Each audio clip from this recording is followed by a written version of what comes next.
Tony C, and I'm back for another episode of the show without a name, or the show that has no name, whatever. Don't hold me tight on anything. We're learning all of this together.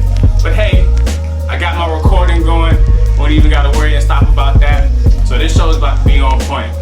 Right here, I got K-Wise, another VA artist out of Norfolk, raised in Suffolk. You know what I mean? But know what I mean?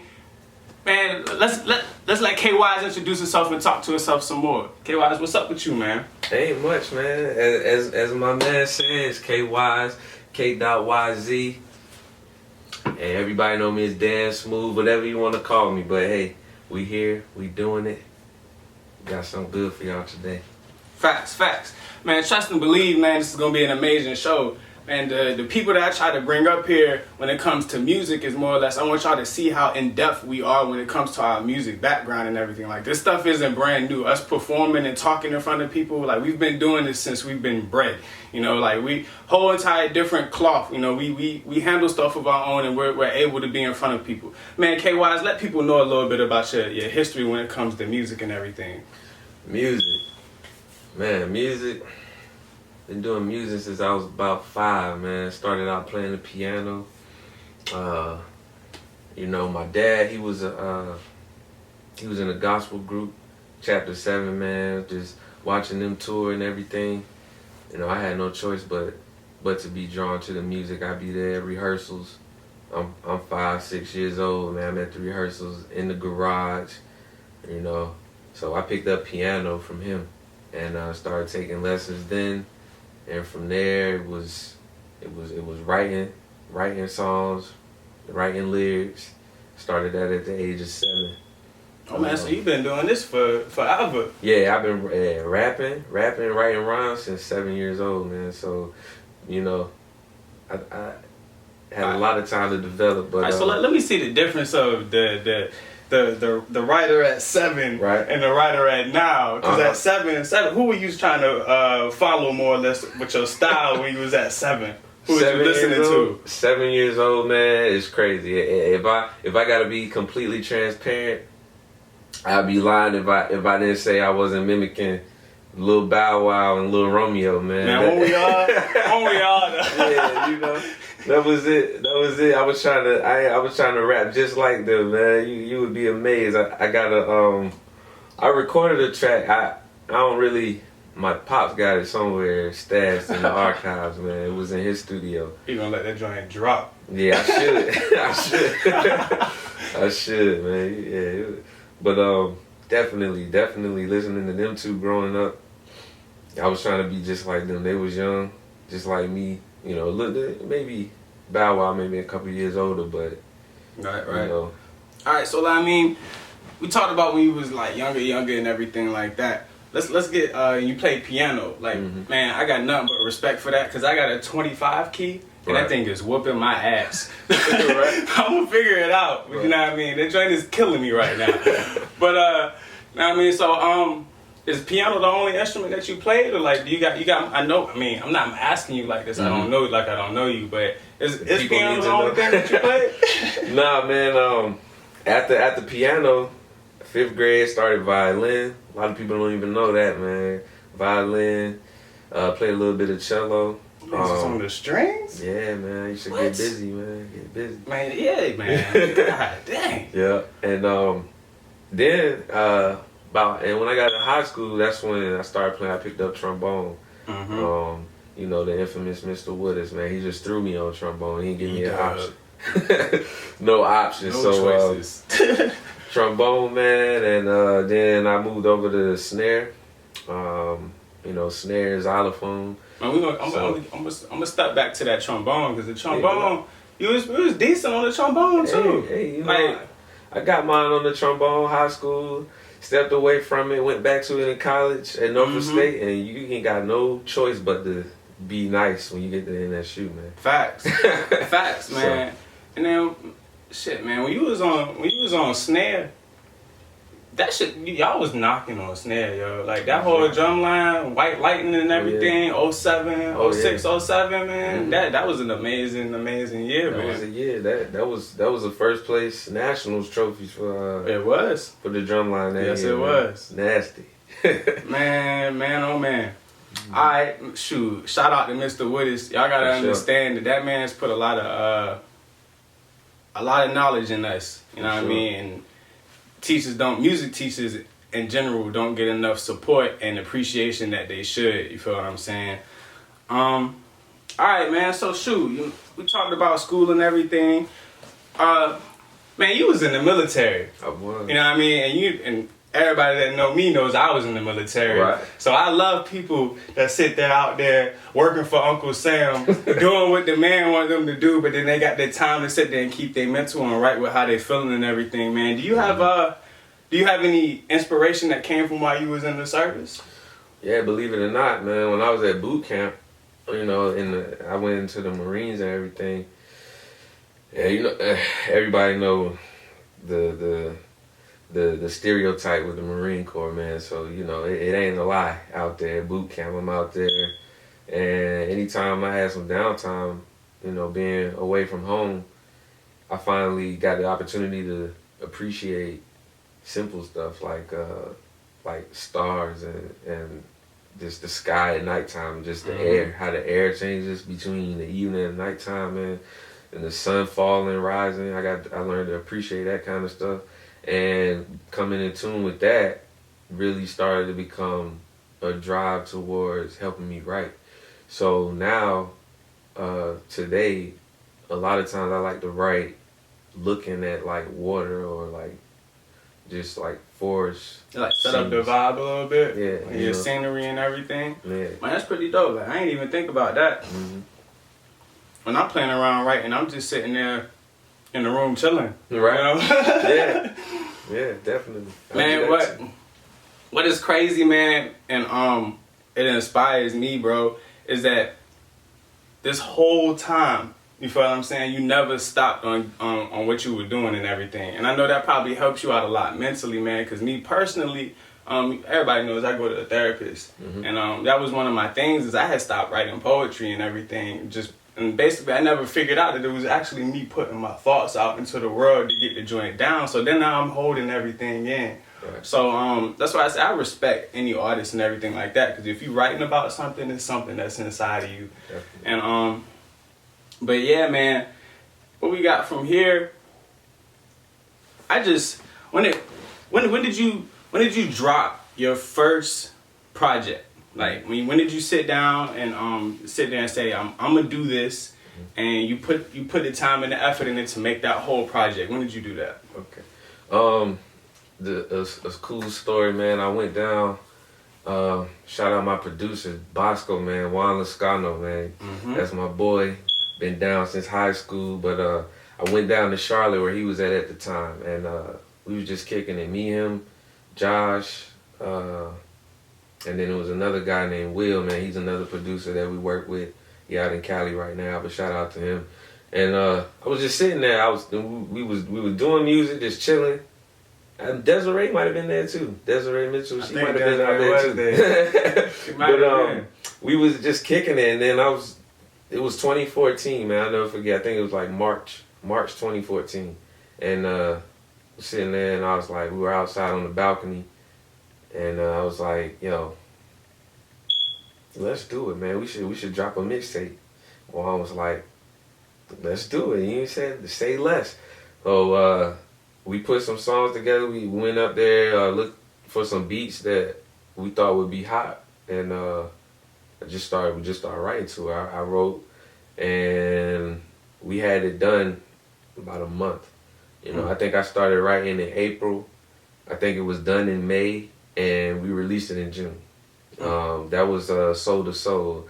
That was under a different name at the time. I was going by Ray Soul back then. Yeah. And yeah, man, that was a good project. I liked it. It was back when a lot of people probably don't even know because they probably weren't listening to me at the time. But that was back in the time when I wasn't even using like profane language in my material. Exactly. You know, that's why I wanted to bring that up, right, bro. right. You was sitting there, you would not sit there and cursing your records and everything, and that was amazing. That shows skill right there. Because sometimes the bitches and hoes they fill up some spots for me. Right.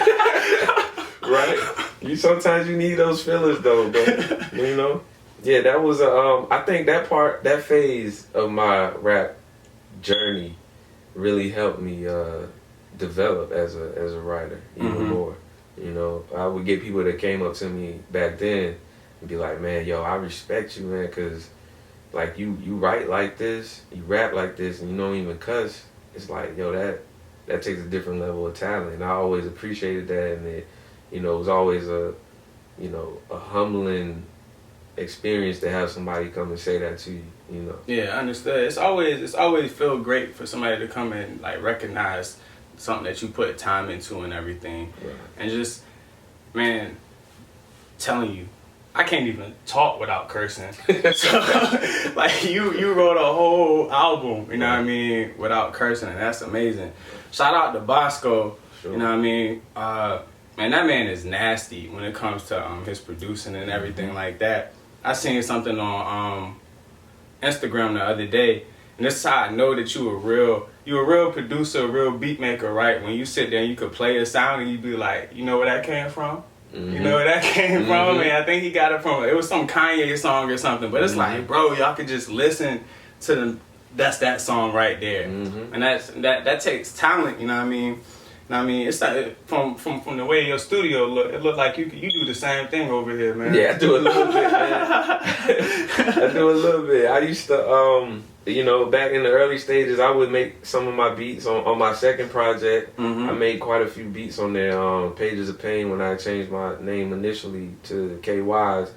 I made about 9 of those beats. It was 21 tracks. I think I made about 9 beats on it. The other ones was Juan and my man Will. But yeah, man, I would do the same thing. I step back though and focus more on the writing after that, and I just let my man Juan do what he do, because I seen him developing at a fast pace. And I was like, man, I'm gonna stay in this lane. I'm gonna let him take that lane, and that's how we'll mesh. And I think it's been working out like that. I play with the beats every now and then. Like I made on the Poetic Tissue joint, I made that No Halo beat, but outside of that, man, that's Juan basically. There's a couple other producers, but almost everything you hear is Bosco, you know. So if you feeling the beat, It's just Bosco. believe it's probably Bosco. Most definitely. Man, that's what's up, man. Like I said, y'all gotta remember. I'm not gonna say that y'all gotta remember that I grew up with these people, but a lot of people that I'm around is people that I spend time with and everything, and just to see how people grow and develop artistically, it's amazing. And just to sit there, like, I no longer listen to actual people on the radio and everything like that. I listen to my people's music and everything, and my own music, and it kind of changes your whole outlook on life and everything. When it comes to your music, like, what type of music do you listen to, or are you only just listening to your own projects? Well, if I'm in creation mode, I usually don't even listen to anybody else. I'm listening to myself and my thoughts. If I do step out and listen to anybody, it's people that I think can elevate me as a creative and as a lyricist. So it would be somebody like Kendrick Lamar, or J. Cole, or Jay-Z, or Joyner Lucas, you know what I'm saying? Just people with the energy that I need. A Meek Mill, you know, those kind of people. Sometimes a Drake, but you know, my playlist as far as rappers is not really that deep. It's you know, it's got to be people that if I'm listening to it, I'm gonna feel something. You know? Understood. I'm happy that you brought up Jay-Z. You know what I mean? Because when you first came out, and like this, I'm speaking on this because I want to show your growth and everything. You feel what I'm saying? When you first came out, you sounded a lot like him, yo. Like your delivery, your like it sounded like Hov. Right. And now listening to you, I just love how you grew and developed, and you got your own sound and everything like that. Man, what about Hov made you say, like, man, That's what I want to sound like. That's the guy. That's the GOAT right there. What about Hov, man? I mean, I did a lot of studying Hov. I put a lot into my craft, so I did a lot of reading on Hov. I read his book, his Decoded book, to just try to develop as a lyricist.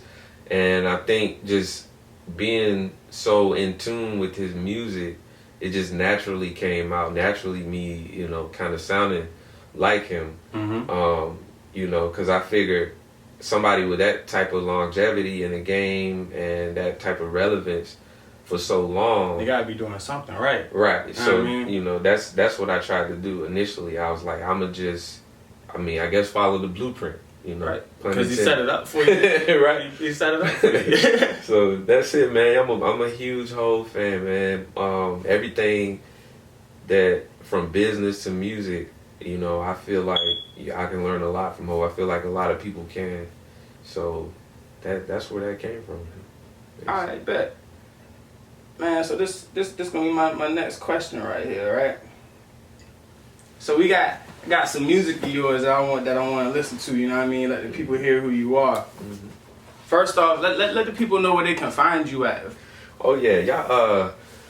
I'm plugged in, man. You can find me on Instagram at my main page is at SwishGod. That's SW1 SHGOD, or you can follow my artist page. That's at 24k.yz. As far as music, you can look me up, k.yz. I'm everywhere. iTunes, Apple Music, Spotify, Google Play, Napster. Is anywhere you get your music, any major platform, you can find me there. So you in there. So you got no reasons, no excuses to not be listening to this hot fire that we out here putting out here. If you like Dylon, you gonna love my man. But alright, man. We gonna get into your music a little bit, and I kind of just want people to like hear and see your feel and everything and whatnot.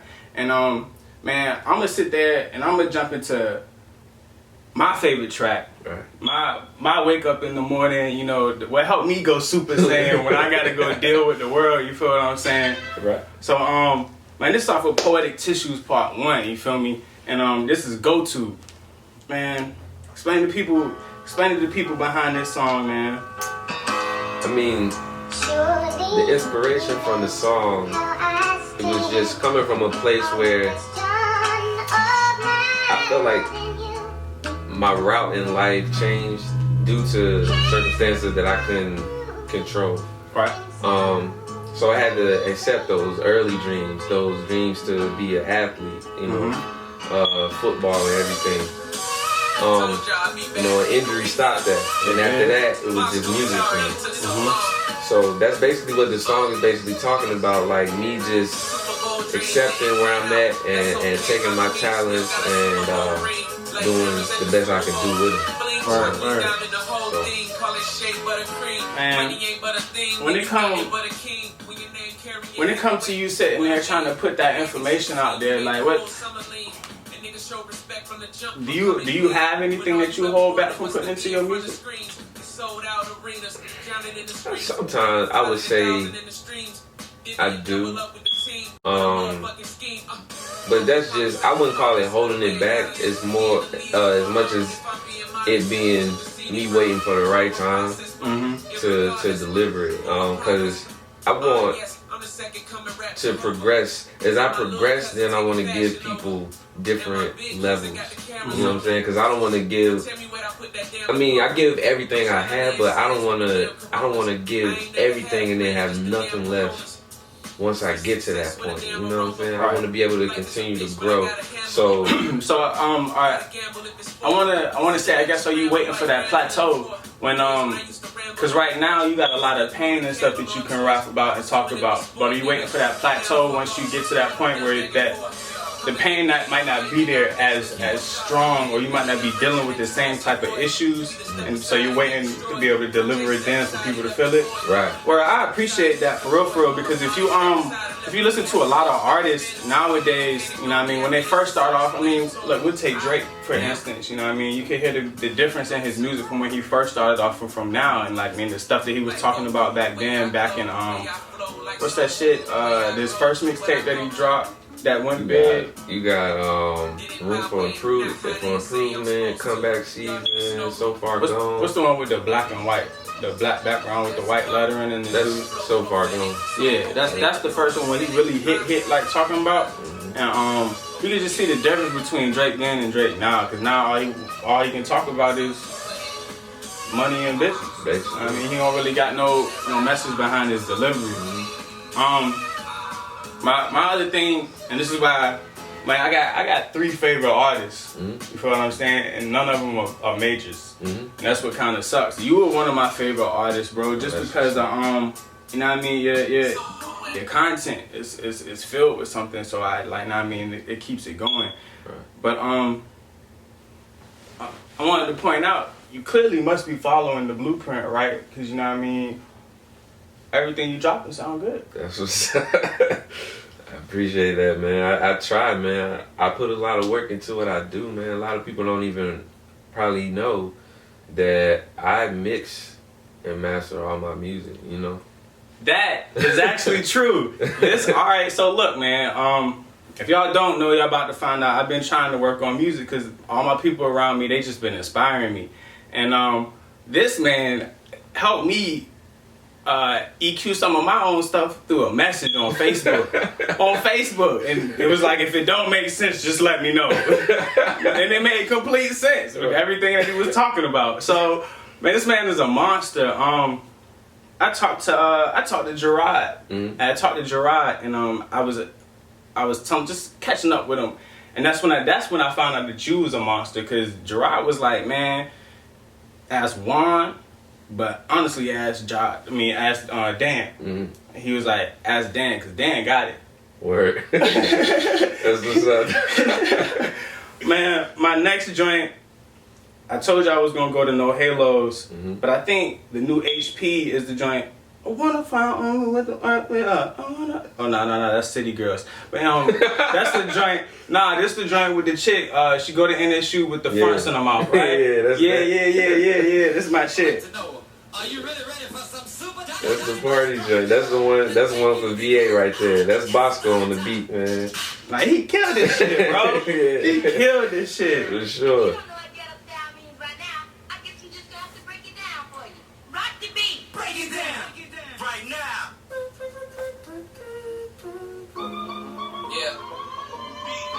And what you just sat back, I gotta have a party joint. Yeah, no, I mean, he sent me the beat, and I was like, this one's for the club right here.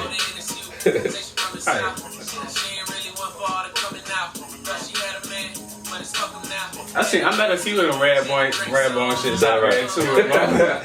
Man, I'm over here like, shoot, which one you talking about?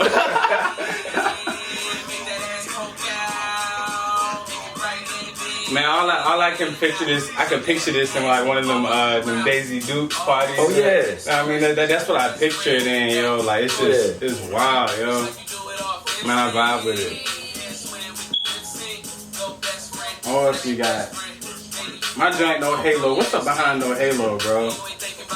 What's the storyline? Yeah. What happened is I can tell you I'm gonna go into this too, because this is a deep subject for me. No Halo came because I was at a point where I feel like I wasn't getting any type of recognition or respect for what I was delivering. Right? So that's why it's kind of like it starts off with me with the first line is like they hate when you talk deep. So it's like I was seeing all these people, all these other artists, and they were, people were gravitating toward all these other artists from Virginia. And this was a phase I was going through. It wasn't like a hating phase. It was just like why am I being left out? That's where I was at. You know what I'm saying? So I was in a space where I was like, well, if people don't want to hear me talking about something real, then, I'll just keep that to myself and then I just talk about whatever it is that they're gravitating towards. Mm-hmm. You know what I'm saying? So I started doing it. I caught myself doing that, and I was it would be where I would look at other people, other artists from Virginia, and that were prospering, and I would say, okay, what is their music doing? What is their music saying? What does their music sound like? And then I kind of played with making music like that. Mm-hmm. You know what I'm saying? And then I realized I had to take a second, step back, and I had to realize I'm 29 years old. The people I'm looking at, the artists that I'm looking at, they're 20, 21, Mm-hmm. 22. Mm-hmm. Had to realize that I can't compete as a 29, almost 30. I can't compete with a 21-year-old because we don't think the same. Yeah, y'all gonna be talking about the same stuff. Exactly. The audience is different. Right. 21 years old, I'm not gonna be listening to what a 30-year-old person is saying. Basically, right. I'm listening to my peers. So when I understood that mindset, that's when I stepped back and realized, stop competing, give props where it's due, and just stay in your own lane. And so that's where No Halo comes in. Is me starting out like, all right, well, scratch all of the substance, and let me just make music that y'all like. And then, but it transforms throughout the rest of the song, Mm-hmm.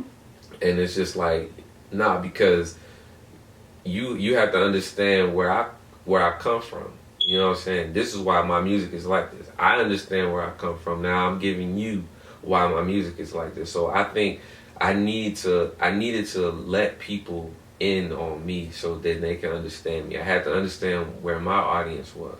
Mm-hmm. You know, my audience isn't 16 years old. My audience is 25 to 35.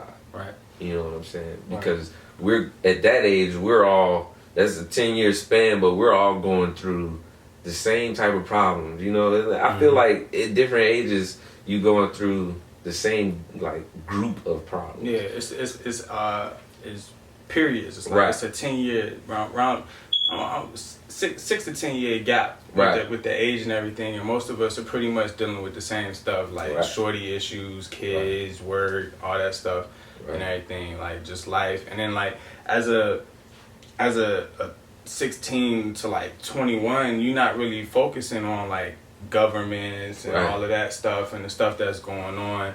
And like 16 to 21, you don't even know about going into the military and getting out. Like you've been in and out, you know what I mean? Like, so it's a lot more growth. Yeah. What man, I want to stay competitive, bro. I want you to stay competitive. You feel me? Because like I love your music and everything, but just don't think because of what other people or whatnot that what they doing. You know what I mean? Because you got to remember at the same time, the only reason why those 20, 21-year-olds are booming like that is because they talk to everybody that they went to high school with. Right. You feel what I'm saying? Right. We really don't.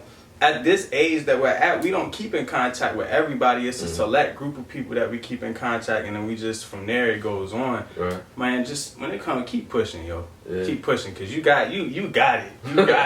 You feel what I'm saying? If anything, man, you, Bosco, and your boy Will, y'all got a nice little camp that y'all got going on and everything. So, man, I rock with it, yo.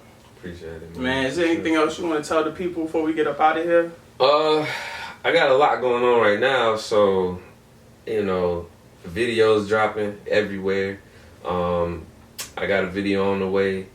It'll be out this week. You can expect it. Feel good, look better. That video is gonna be crazy, man. The song's produced by my man DJ Knowledge. He also went to Nasman River, man. So I mean, Suffolk, Nasman we're doing it, man. We're out here. Everybody's from Nasman, bro. So. Everybody, that's all facts. Like y'all gotta see it, man. You know how many people are making music, but they're claiming a different area? Right. Like you got, I know about a good 4 people that are rapping, but they're sitting there saying like, "No, I'm from Virginia Beach." I'm like, "No, you from Suffolk."